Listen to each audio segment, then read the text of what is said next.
Les gars, à force d'explorer les tréfonds de nos politiciens, puis d'aller chercher leur tic, puis l'essence même de leur vacuité, qu'est-ce que vous en avez retenu sur le leadership?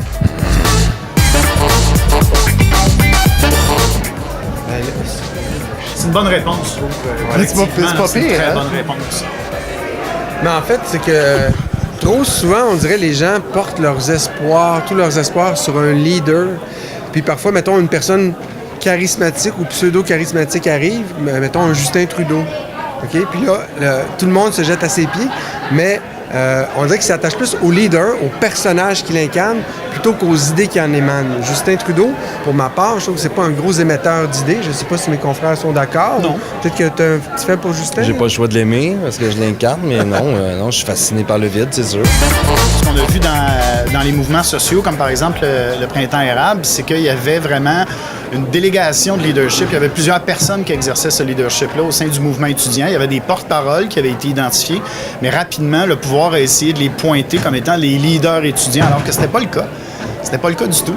C'était un mouvement étudiant qui rassemblait des milliers de jeunes qui travaillaient énormément à la base, pour faire avancer ce mouvement-là. Puis c'est ces jeunes-là qu'il fallait remercier, et non pas des leaders étudiants, parce que il voulait déconstruire cette idée-là, puis j'ai trouvé ça très noble. On a trouvé ça très noble, d'ailleurs, puis je pense que c'est une belle voie à suivre. C'est ça, il faut se débarrasser, comme tu disais, de cette image-là, trop présente, parce que ça incarne une personne avec tous ses défauts humains aussi.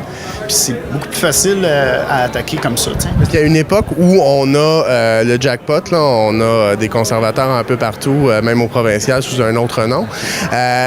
Vous, est-ce que, comme artiste humoriste, j'aime pas le terme engagé, mais comme humoriste engagé, plus de gauche, disons, ça vous inspire ou ça vous déprime?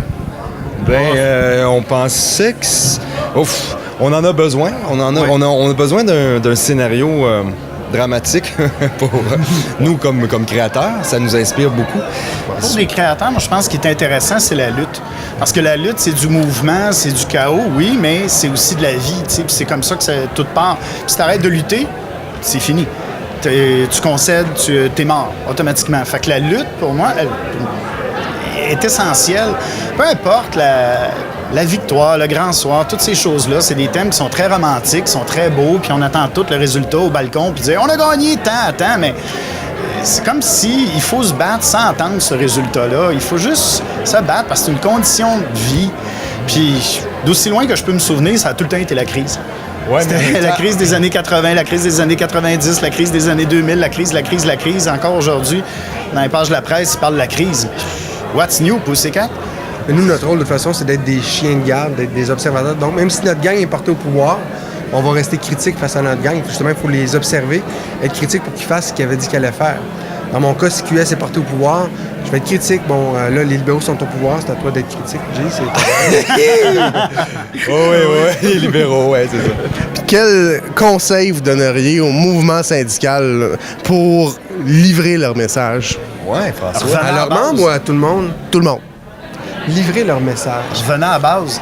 Allez parler au monde, les assemblées de cuisine, vos voisins, le beau-frère.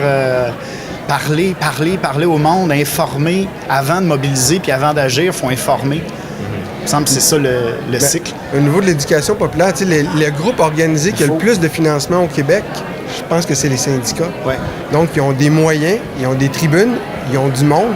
Donc, les syndicats devraient faire leur part, en fait, pour conscientiser l'ensemble de la population. Parce que, de toute façon, si la population n'est pas conscientisée, les syndicats vont passer au cash. Parce que la gang de l'ADQ puis les autres vont les ramasser, ils font du syndicat bashing. Donc, les syndicats ont tout intérêt, et pour l'ensemble de la population, et pour eux autres, à peut-être investir un peu plus en éducation populaire. Ça s'appelle la CAQ maintenant, François. Qu'est-ce que j'ai dit? L'ADQ, mais la CAQ ADQ, ça va super bien. Ça prend un show, là, fait qu'on est bien fatigués, on est tous mêlés. J'ai dit l'ADQ. Merci beaucoup. Bienvenue.